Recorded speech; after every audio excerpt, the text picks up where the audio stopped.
If you thought that 2016 was a terrible year, the new year shows many signs that the much speculated Nemesis Nibiru system is set to arrive, moving ever closer to our planet as it moves around the sun in its elongated elliptical orbit across our solar system. There are new images that indicate that Nibiru is a large blue planet and is one of several orbiting bodies that are now moving through our solar system. These images of the planet, which the Hopi elders refer to as the Blue Kachina, provide a brief glimpse into the approaching star system, which is often very difficult to spot due to the steep angle in which it is moving. As it intertwines and approaches, it will come from the south, where its appearance will first be noticed. Thereafter, it will make an extreme loop to the north before coming back to the south as it makes its exit from our orbital path. The sense of its approach is overwhelming. The tremendous influx of seismic activity across the Ring of Fire, in such places as New Zealand, Chile, and Japan, is with great certainty associated with the approaching star system and its gravitational pull on the Earth. Earthquakes have increased with great intensity both in numbers and in magnitude. As a prime example of the increase in activity, the number of noticeable earthquakes that struck Japan in 2016 exceeded 6,500, which is 3 times more than was registered in 2015. And it is no coincidence that the numbers continue to increase. In December of 2016, the number of active or erupting volcanoes around the world had increased dramatically to over 50, and the numbers continued to be strong going into the first week of the new year. Storm systems are multiplying both in the intensity and the size. Check out this incredible footage captured on December 24th from Lake Titicaca in Bolivia. Onlookers were startled as they watched an approaching electromagnetic storm that quickly developed into a massive waterspout over the lake. Incredible footage captured on December 24th from Lake Titicaca in Bolivia. Onlookers were startled as they watched an approaching electromagnetic storm that quickly developed into a massive waterspout over the lake.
With the increase in the type and intensity of each storm comes an unusually high increase in the numbers of sinkholes and cracks appearing in the Earth's crust.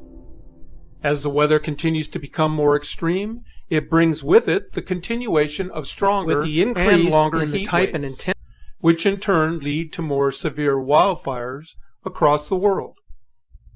Eventually, all of these factors will build to a point where life on Earth will become almost unbearable, reaching a point in which there can be no return to normalcy. We live in a culture where everyone wants the bottom line up front, regardless of the nature of the event. But in order to accurately evaluate and review the latest earthly events and how they relate to celestial observations, we first have to cipher through the thousands of text messages and social media comments that are often confusing, bewildering, or otherwise provide a false sense of reality. Because words are often overlooked or ignored, the messenger must thread a fine line that separates the scientific from the religious interpretation of the message. So what exactly is the bottom line in our discussion? What is it that so many seem to be missing, or just don't have the time or the desire to openly discuss with friends or family members? Can we or should we separate science from religion in an effort to seek the truth? Certainly we all seek answers to the great mysteries that have unfolded over time, but finding the answers are a bit tricky. Yet in all of our confusion, there is a way forward that may provide a clear understanding of what I have been talking about. When we think of the apocalypse, many of us consider this as a time in which a sudden or great disaster will sweep across the earth. But if for a moment we were to interact science with religion, it is feasible that we could describe this event as the interaction of the Nibiru Nemesis system, which is comprised of 7 orbiting planets and moons, with the visible solar system comprised of 8 orbiting planets and our own sun. Is this what the book of Revelation gave reference to in its description of latter-day events? I suggest that you take the time to read this book, as it could and probably does explain the end times in great detail. Most of us know or have heard of this. It represents the 4 evils that will come upon the earth in the latter days, in the form of pestilence, famine, war, and death. All very real events that have in one form or another plagued the earth for generations. What if the 4 horsemen actually represent the 4 main bodies in the Planet X system? The tribulation starts shortly after those bodies align in orbit on the 4 sides of the earth. They are stars that we will be able to see after the sign in heaven is given, which would be the approach of the comet, a great event that would shake the earth. So now I ask, is the picture beginning to come into focus? The governments of the world try to suppress the truth about these celestial events by making it look as if a great war had begun between nations. But the truth will eventually be known, which has nothing to do with a world war. If an event of such magnitude were to occur, humanity would be inclined to seek shelter in any place that would guarantee their survival, until which time they can emerge from their hiding places and begin anew. Yes, this is all spoken of within the book of Revelation. Its meaning is understood by those who follow its teachings. But it may all sound like conjecture to those who do not believe in the interaction of science and religion.